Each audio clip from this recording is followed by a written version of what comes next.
Red Bull boss Christian Horner admits w0rry over issue which could wreak havoc on F1. Red Bull boss Christian Horner has warned that freight issues could soon wreak havoc in F1 amid a campaign that will run a record number of Grand Prix races. Despite a hectic schedule, which will incorporate 23 different venues once a replacement is found for the Russian Grand Prix, the budget cap for each team has been reduced.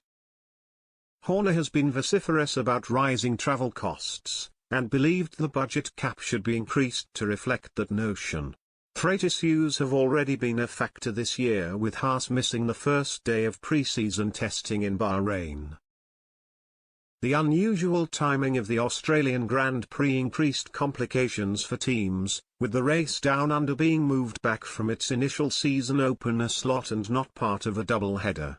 Later in the year, however, all drivers will have to endure double and triple headers in an intense finale. Horner, 48, has described the schedule as a big challenge ahead of the next race this weekend in Emilia-Romagna. We have a very complicated calendar and there are very tight time scales, and with some of the triple headers and double headers coming up late in the year, obviously losing freight for a period of time could wreak havoc, he said, via GP fans.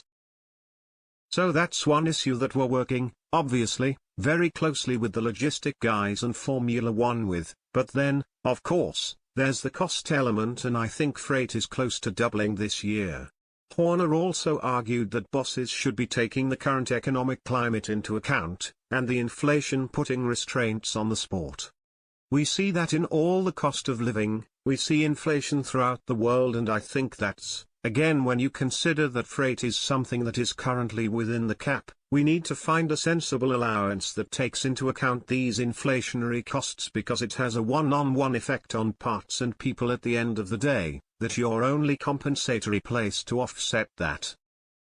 Horner added teams were working together on the issues, but needed it sorted sooner rather than later. It isn't the only current worry for him following the reliability issues which have hindered Max Verstappen and Sergio Perez this season. Both drivers retired in Bahrain, and although the Dutchman did bounce back with a win in Saudi Arabia, he was also forced out in Melbourne. Ferrari's Charles Leclerc is the early pace setter on 71 points, 41 and 56 clear of Perez and Verstappen respectively.